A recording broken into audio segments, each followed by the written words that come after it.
got 2 questions for each one of you. Question number 1, how much money did you spend in your entire life so far? That already takes a bit to estimate, right? And question number 2, did you spend your money wisely? If you hesitate now and are not so sure, it likely means you're not a good buyer. Frankly, because you have not even defined for yourself what good buying truly is. And that, sorry for the bitter truth, despite you're buying things pretty much every day. And good buying can have such a massive effect on your entire life. And through your lifetime, you will spend a fortune, if not several fortunes, considering we're in Dubai. Spending it more wisely will either make you have to spend less, or for the same amount, make your life more luxurious, comfortable, sustainable, fun, or whatever else you want it to be. And the good news is, there are people you can learn it from. As a procurement leader in BCG, I work with them throughout the world. High-tech companies, auto manufacturers, American big pharma, Middle Eastern oil companies, from Swiss clock manufacturers to Middle Eastern mass producers, they all have to buy a lot of things. Steel, spare parts, intellectual property rights, fruit. Just last week, I did a live auction for a Norwegian salmon farm for fish. My promise to you is, if you learn from their combined knowledge of these professional procurement teams, you will be a good buyer for the rest of your life. And on top, it's easy. It only boils down to 3 rules these companies do right. Number 1, prioritize on what really matters. Now, that sounds simple, doesn't it? The truth is, it's not. Because there's a few words missing. Prioritize on what really matters for a group together. In every company, in almost every household, there's a few players. And even for yourself, you're oftentimes not so sure.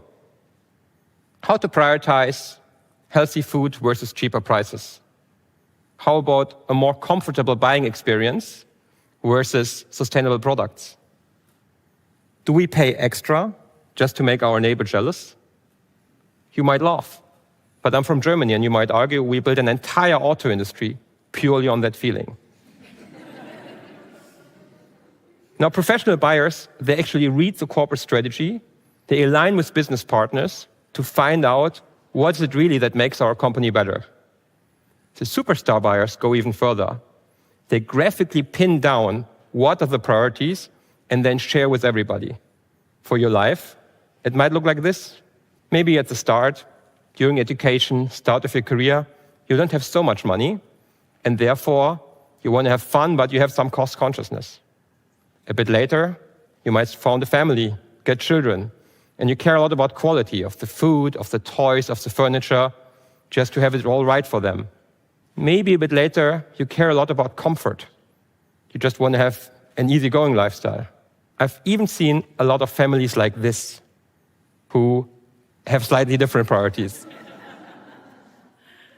Now, the core thing is, to be a good buyer, you don't have to follow a predefined set of rules. It's just for yourself and your loved ones, you need to have these priorities very clear. And now, we are already at rule number 2. Influence your allies. Imagine the following situation. You're off to buy a new car, you arrive at the dealership, and the first thing that happens is your kids climb into the car, they have dirty boots on, and they yell and tell you how much they love it. The colors, the design, everything. You're already a bit on your back foot, starting to negotiate, and the car dealer basically tells you that right now, cars with dirty seats are a bit rare. He can't do anything on the price. In that moment, your wife gives you a look like, please don't mess it up. I also want this car so much. You will very likely not buy the car. You will for sure not buy it at a good price. In business, the good buyers say no. They have to align with their allies up front. Who's going to say what in a negotiation, after a negotiation, before a negotiation? Only if these things are clear, they can ensure they really strike the best deals. The superstar buyers go even further. They have the ability to influence the stakeholders on what they really want. Let me tell you about the inverting method. I once had a workshop with a big railway company. We were supposed to reduce the cost of big steel tracks, and we had a group sitting there of rather old buyers, basically telling us everything is optimal. After 60 minutes, I was still in front of an empty flip chart, panicking a bit. My colleague, however, was very cool. He just turned around to the crowd and said, let's forget this exercise for a moment. What would you do in the following situation? You just get a new boss, he's younger than you, and he's firing you. It's unfair, and the only thing you can do to strike back is in the next 3 months, when you're still in the company, increase the cost. Do you have any creative ideas to increase the cost without just raising prices? And now the ideas were flying. We could buy 2 long tracks, we have to cut.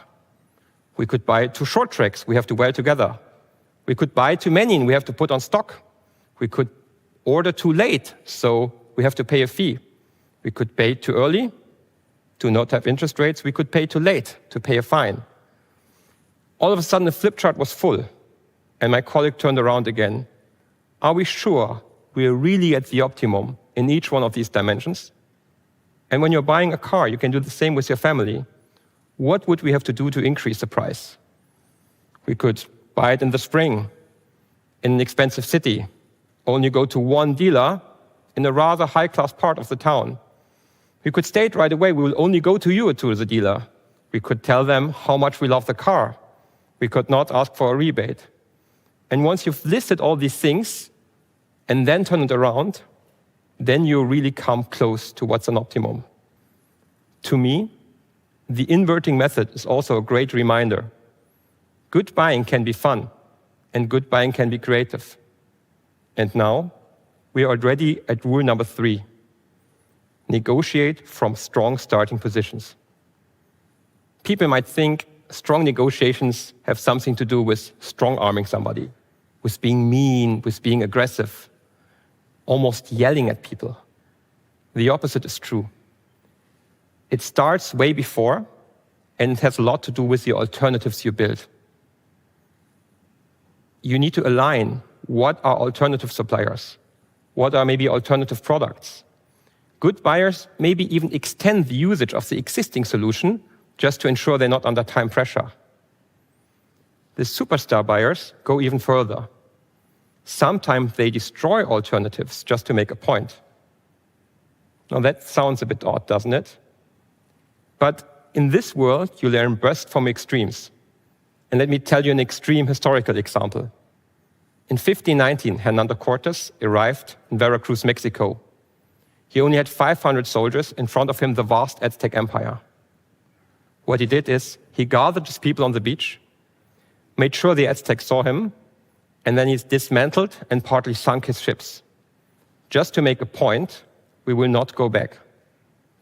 Now, what does this mean now for good buying? What does this mean for my life?